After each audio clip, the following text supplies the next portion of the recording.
DIY, অর্থাৎ do it your self. So আপনারা যাদের নিজেদের কার আছে, এরা কিছু কিছু জিনিস আছে খুবই সামান্য, যে জিনিসগুলো আপনাদের জানা উচিত যাদের নিজস্ব কার আছে। অ্যাকচুয়ালি আমি যদিও বলতে ছোটোখাটো জিনিস, বাট অ্যাকচুয়ালি কারের ক্ষেত্রে কোনো জিনিসই ছোটো না। খুব সামান্য একটা জিনিসও অনেক বড় ধরনের সমস্যা করতে পারে। সেজন্য ছোটোখাটো জিনিসগুলো মোটামুটি দেখা উচিত। যেমন লিকুইড ফ্লুইডগুলো ঠিকঠাক মতো আছে কিনা, টপ আপ আছে কিনা, টায়ার প্রেশার ঠিক মতো আছে কিনা, এটাও খুব সাংঘাতিক একটা ব্যাপার। যেমন মনে করেন যে টায়ার প্রেশার যদি একটা কম একটা বেশি থাকে, তো আপনি যখন ব্রেক দিবেন ব্রেকটা ঠিক মতো ধরবে না। তার মানে টায়ার প্রেশার অনেক ইম্পর্টেন্ট একটা জিনিস, কিন্তু আমরা এগুলো সাধারণত অনেক সময় খেয়াল করি না, বাট খেয়াল করা উচিত। আমি আপনাদের কিছু কিছু কমন জিনিস দেখাবো। যেমন আজকে লিকুইড ফ্লুইডটা আমি আপনাদেরকে দেখাচ্ছি যে কত রকমের লিকুইড থাকে, কত রকমের ফ্লুইড থাকে গাড়িতে, এবং সেগুলো টপ আপ করার সিস্টেম কীরকম, নিয়ম কী। সো আমি এখন দেখাচ্ছি, আমরা দেখুন কী হয়।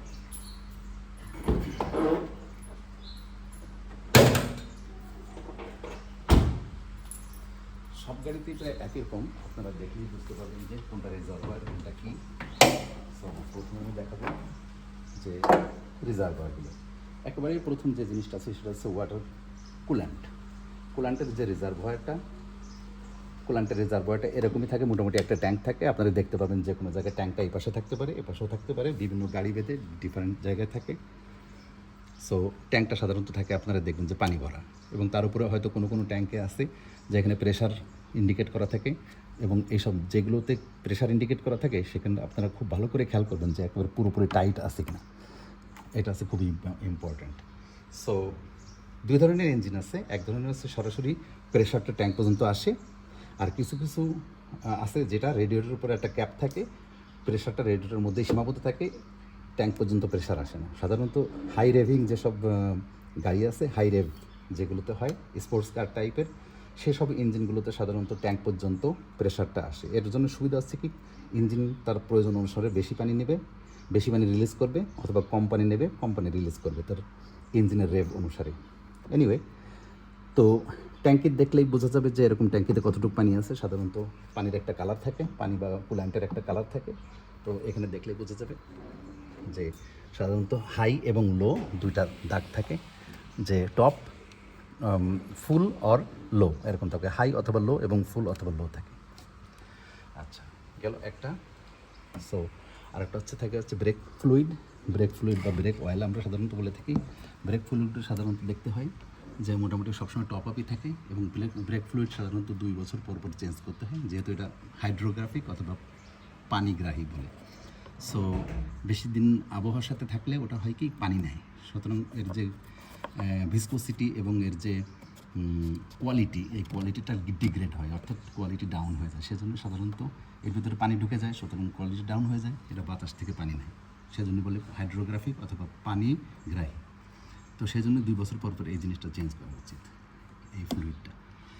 আর সাধারণত অন্যান্য গাড়িতে থাকে পাওয়ার স্টিয়ারিং ফ্লুইড থাকে, আর এখনকার গাড়ি নতুন আধুনিক যেসব গাড়িগুলি আছে সেগুলিতে পাওয়ার স্টিয়ারিং থাকে না, এই জন্য যে কারণ এখন ইলেকট্রিক পাওয়ার স্টিয়ারিংগুলো ইউজ করা হয়, সেজন্য ওইটা থাকে না। আর একটা ফ্লুইড হচ্ছে আপনার, এটা হচ্ছে উইন্ডশিল্ড ওয়াশার ফ্লুইড। সাধারণত এরকম একটা সাইন থাকে, এরকম দেখছে উইন্ডশিল্ড ওয়াশার ফ্লুইডের সাইন আছে এখানে, যে এরকম উইন্ডশিল্ড ওয়াশার ফ্লুইড লাগে সাধারণত বৃষ্টি টিষ্টি হলে আমাদের ইউজ করতে হয়, কারণ শুকনো গ্লাসের উপরে যদি ওয়াইপার আপনি চালান, ওয়াইপার নষ্ট হবে, এবং গ্লাসের উপরে আপনার বালির জন্য, ধুলোবালির জন্য আপনার স্ক্র্যাচ পড়ে যাবে, দাগ হয়ে যাবে। এইটা নাম্বার, এটা 3টা ফ্লুইড গেল। আর হচ্ছে আপনাদের আছে এরকম, এটা হচ্ছে ইঞ্জিন অয়েল। এটা একটা ভেরি ইম্পর্ট্যান্ট জিনিস। ইঞ্জিন অয়েলের অনেক কাজ, ইঞ্জিন লুব্রিকেন্ট রাখা, এবং আপনাদের এইভাবে দেখতে হয় ইঞ্জিন লুব্রিকেন্ট রাখা এবং ইঞ্জিন কুল রাখা, দুটো কাজই এটা করে। সো আমরা এইভাবে দেখতে পারি যে কতটুকু আছে। তো আমরা একটা সাদা কাগজের উপরে এরকম এটা করে নিয়ে আমরা দেখতে পারি যে আসলে কতটুকু আছে এখানে। আমরা দেখতে পাচ্ছি এই পর্যন্ত অয়েল আছে, তার মানে হচ্ছে এটা হচ্ছে লো ইন্ডিকেটর, এটা হচ্ছে হাই ইন্ডিকেটর। দেখা যাচ্ছে লো, এটা হাই, মোটামুটি এখন ভালোই আসছে, বোঝা যাচ্ছে। এবং শুধু তাই না, আমরা অয়েলের ভিসকোসিটি কেমন আছে সেটাও আমরা একটা টেস্ট করে নিতে পারি। যেমন অয়েলের কালার আমরা ভিতরে নিয়ে আমরা ওঠার পরে আমরা একটু আঙ্গুল দিয়ে দেখতে পারি যে এই অয়েলের ভিসকোসিটি কেমন আছে এবং অয়েলের কালারটা কেমন আছে। অয়েলের কালারটা দেখবো যে মোটামুটি আঠা ভালোই আছে, কোনো কালো কালো নাই, এবং গন্ধটাও শুকবো যে অয়েলের মধ্যে কোনো পেট্রোলের পরিমাণ আছে কিনা। যেহেতু আমাদের ইঞ্জিনে ব্লো বাই গ্যাস আসে, এই ব্লো বাই গ্যাসটা করে কি অয়েলের কোয়ালিটি কমায় দেয়। অর্থাৎ অয়েল যে গ্যাসোলিনটা ঢোকে, অর্থাৎ যে পেট্রোলটা ভিতরে ঢোকে, ওই পেট্রোলটা পুরোপুরি পড়ে না। কিছু অয়েল আপনার ইসের সাথে কিছু পেট্রোল আপনার এই মোবিলের সাথে, অর্থাৎ ইঞ্জিন অয়েলের সাথে মিশে যায়। মিশে আস্তে আস্তে দিন যায় এবং ওই অয়েলটা পাতলা হতে থাকে। এর বলে অয়েল ডাইলুশন। সো এই কারণে আমাদের ঘন ঘন এবং আমাদের নির্দিষ্ট সময়ের মধ্যেই আমাদের এই ইঞ্জিন অয়েলটা চেঞ্জ করা উচিত। ইঞ্জিন অয়েলকে সাধারণত আমরা বাংলায় এবং স্থানীয় ভাষায় আমরা মোবিল বলে থাকি, কিন্তু আসলে মোবিল একটা ব্র্যান্ড, অনেকেই মোবিল বললেই ইঞ্জিন অয়েলকে বোঝায়। আর একটা হচ্ছে ট্রান্সমিশন ফ্লুইড। এই ট্রান্সমিশন ফ্লুইডটা হচ্ছে আপনার পিঙ্কিশ লাল থাকে, এই এরকম। এটাও এরকম লেবেল আছে, লেবেল দেখতে হয় পরিষ্কার সাদা কাগজের মধ্যে। আমরা যখন দেখব এরকম নিয়ে এটা নিয়ে দেখতে পারি যে কোন পর্যন্ত অয়েলটা আছে। এটা এই পর্যন্ত আছে, অর্থাৎ এখানে আছে হাই এবং লো এবং কোল্ড অথবা হট এরকম লেখা থাকে। যখন হট থাকে তখন এই পর্যন্ত আসবে, আর কোল্ড থাকলে এই পর্যন্ত আসবে। কারণ এটা আবার হিটের সঙ্গে বাড়ে কমে, বেশ ভালোই বাড়ে কমে। যখন ইঞ্জিন গরম হয় তখন লেভেল এক রকমের থাকে, যখন ইঞ্জিন কোল্ড হয় তখন এক রকমের থাকে। আমি আরেকবার দেখাচ্ছি আপনাদেরকে পরিষ্কার পেপারের উপরে।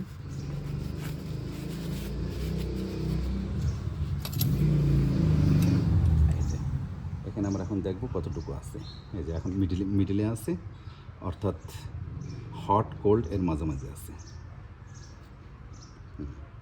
মাঝামাঝি আমরা একটু এরকম করে দিলে আরও ভালো করে দেখতে পাই। এই যে দেখা যাচ্ছে এই পর্যন্ত আছে। সো এই হলো মোটামুটি 5 রকমের ফ্লুইডের ব্যাপার। আর কিছু গাড়িতে বা একটু পুরনো ধরনের গাড়িতে বা নতুন গাড়িতেও থাকতে পারে পাওয়ার স্টিয়ারিং ফ্লুইড বলে একটা আছে।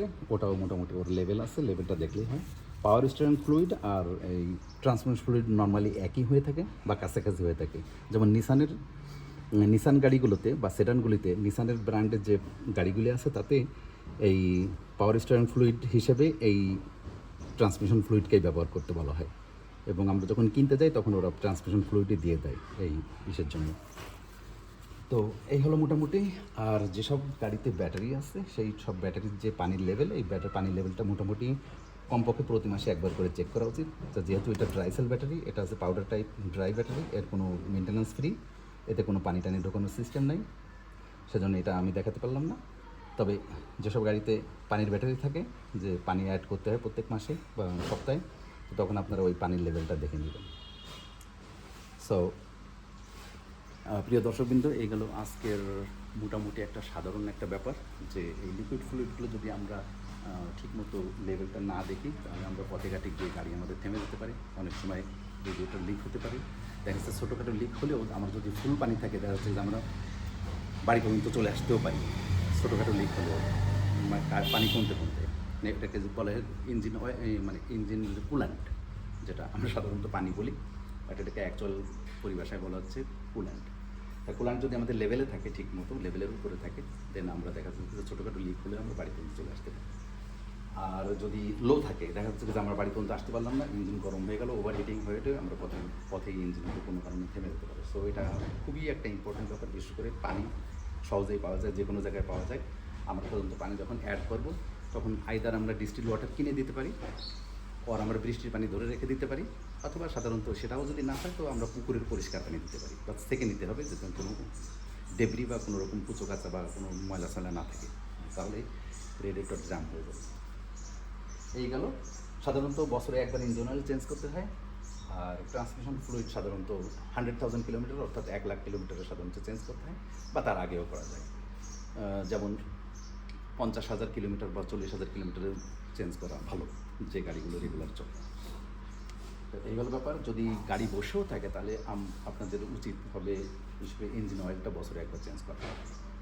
তো এইগুলো আজকের ভিডিও। তো ধন্যবাদ সবাইকে, আমন্ত্রণ রইল আগামী ভিডিওতে। ধন্যবাদ সবাই।